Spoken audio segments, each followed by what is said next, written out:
Trechos do sermão O Profeta Elias, de Leonard Ravenhill. E eles lhe disseram: era um homem peludo e com os lombos cingidos de um cinto de couro. Então disse ele: é Elias, o tisbita. Hoje em dia, nossos profetas usam ternos da Brooks Brothers e fazem o penteado com, como se chama mesmo? Com secador. E eles usam aqueles anéis enormes e tem todo o estrelismo. E eis aqui um homenzinho que fez uma nação inteira tremer. Eu fico um pouco hostil com diáconos e pastores sempre se lamentando e reclamando das escolas bíblicas. Mas eu vou na casa deles e nunca vejo a Bíblia aberta nem uma vez por semana. E alguns de vocês vêm de casa de pastores, eles não pegam a Bíblia todos os dias para ler na mesa, não é mesmo? Então por que jogar pedra nos russos ou qualquer outro?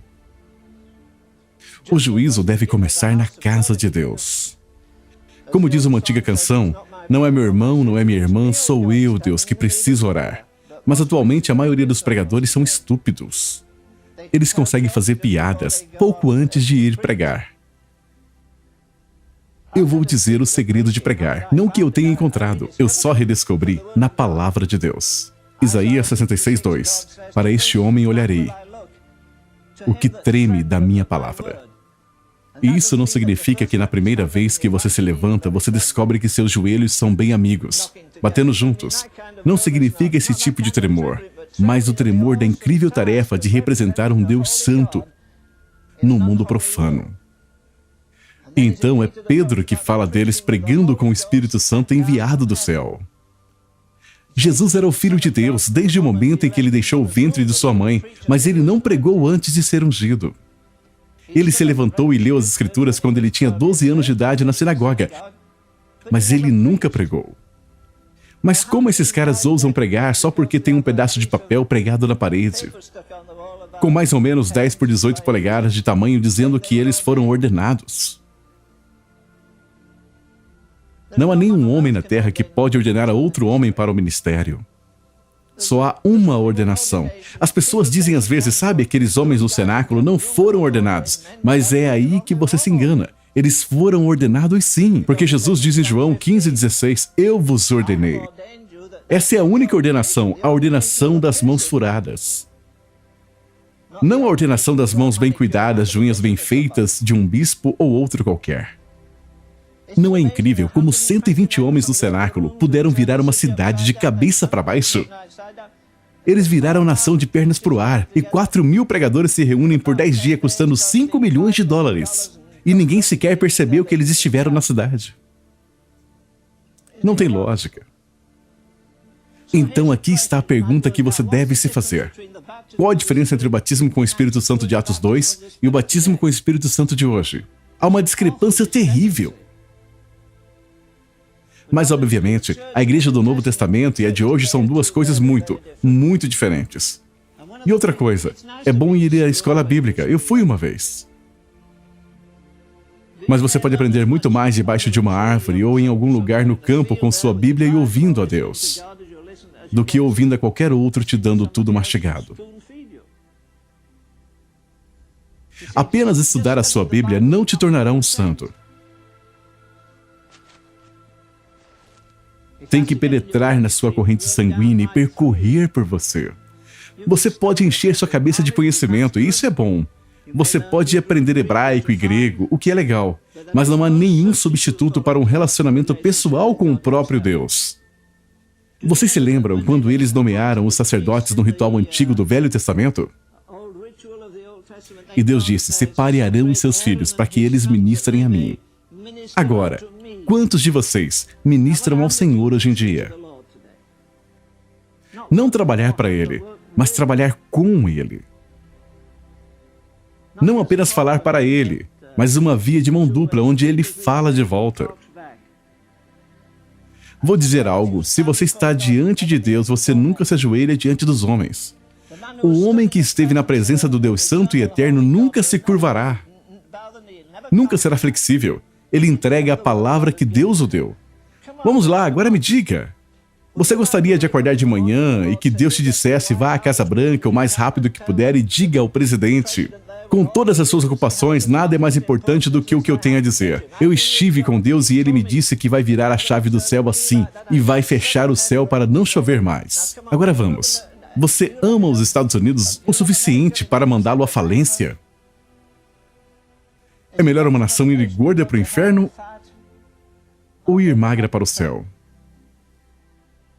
Mas esses homens amavam tanto a Deus que eles se machucavam quando Deus se machucava. Eles não se machucavam só porque os vizinhos diziam: quando vamos ter mais comida? Quando os preços vão baixar? Quando a economia vai se recuperar? Quando a inflação vai diminuir?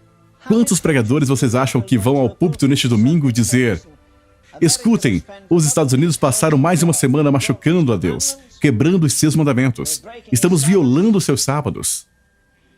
Estamos legalizando o aborto, estamos legalizando o homossexualismo. Estamos do lado do diabo. Você não se tornaria o homem do ano. Antes que você terminasse, os diáconos te fariam sair pela porta da frente. E a glória de Deus desceu. E numa noite ele disse: quantos de vocês creem que o Espírito Santo ainda é o mesmo? E que ele virá sobre as pessoas e quebrantará os corações? Venha até a frente. Milhares de pessoas foram até a frente. E ele disse: eu comecei a impor mãos e todos eles caíram no chão, mas eu nunca disse para eles fazerem isso. De repente alguém disse: oh, meus olhos foram abertos, eu posso ver. Oh, meus ouvidos foram abertos, eu posso ouvir. Oh, minha perna aleijada, eu posso senti-la. E eles começaram a pular e saltar, louvando ao Senhor. Sabe, não se faz isso em um culto decente. Só se faz isso em um culto indecente. Sabe, muitos de nós perderemos o status na primeira vez que o Espírito Santo descer num culto. Todos nós abandonaremos nossas críticas negativas também. Não é incrível como muitos pregadores acreditam na Bíblia de capa a capa até que realmente venha um miraculoso? Mas cristianismo que não é sobrenatural é superficial. Você não pode separar o sobrenatural deste santo e magnífico Deus que nós temos. Acho que uma coisa que me impressiona é como nossa memória é curta. Todos nós. Quão rapidamente esquecemos as misericórdias de Deus. Quão rápido esquecemos os juízos de Deus. Você pode levantar todas as estatísticas, mas em nome de Deus, por que não paramos de olhar para as dificuldades e não olhamos para Deus? Então eis aqui um homem, ele orou e o fogo caiu, ele orou e o povo caiu, ele orou e a chuva caiu. Você gostaria que ele fosse diácono na sua igreja? Sabe, nós temos muitos Acabes hoje em dia, mas pouquíssimos Elias. Talvez devêssemos mudar a pergunta, não, onde está o Deus de Elias? Mas sim, onde estão os Elias de Deus? Você acha que está preparado? Seja você um professor aqui ou um aluno para ouvir a voz de Deus dizer: escute, eu quero você saia e encontre uma caverna e fique lá 3 anos e meio até ouvir a minha voz. E em seguida você vem e se levanta diante de reis e governadores. Eu digo isso com todo respeito. Sabe, não é muito difícil fazer gravações e agitar as pessoas. Não é muito difícil escrever livros. Eu escrevo livros.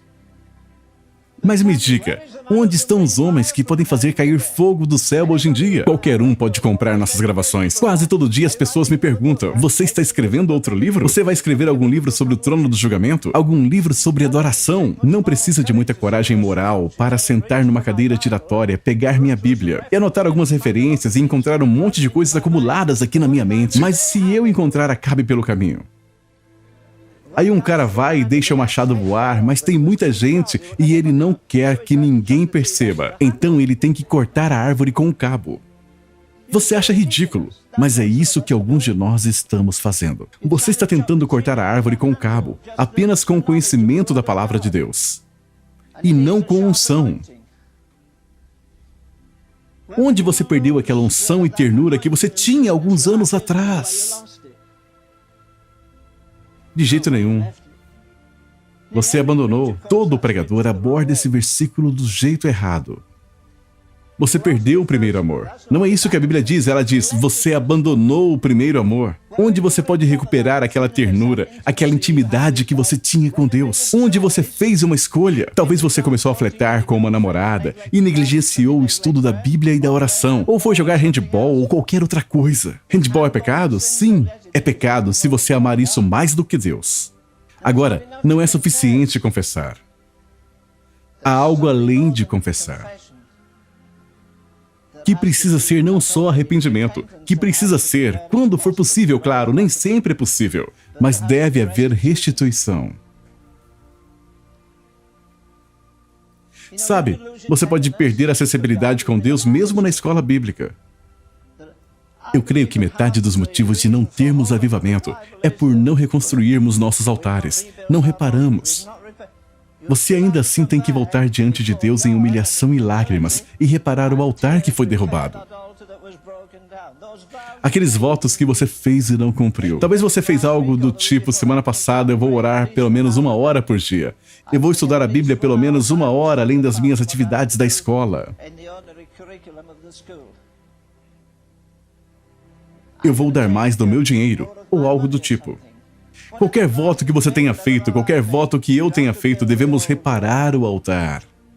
Eu creio que é um segredo, reparar o altar que foi derrubado. Sabe, um dia de avivamento do Espírito Santo será melhor para todos nós do que 10 anos de escola bíblica. Quando o fogo cai, você não fica apenas ali confessando, mas nos prostramos diante de Deus. O povo diz, bem, isso não vai acontecer. Reconstrua o altar novamente. Que altar? Veja, apenas confessar não é suficiente. Hoje em dia, as 2 palavras menos populares do evangelismo, a primeira é arrependimento, mas a menos popular mesmo é restituição. Agora veja, se você colocou aquela moça em apuros e a abandonou, volte lá e dê algum dinheiro a ela e lhe tire dos apuros. Se você roubou algum dinheiro do seu chefe, vá e lhe restitua. Se você fez algum voto com Deus, eu vou orar hoje, algumas horas ou minutos, e não cumpriu, você não pode enganar a Deus. Você está enganando a si mesmo. Não diga, não estou crescendo em graça. Eu não pareço estar crescendo ou ficando mais forte. E por que você deveria estar? Mas a pomba não come nada morto, nada imundo. Ela nem sequer coloca seus pezinhos nisto.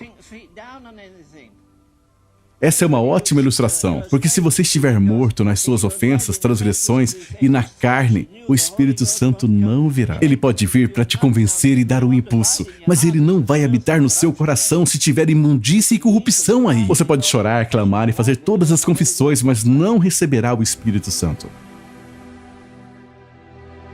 Que frase forte. Louvado seja o nome do Senhor.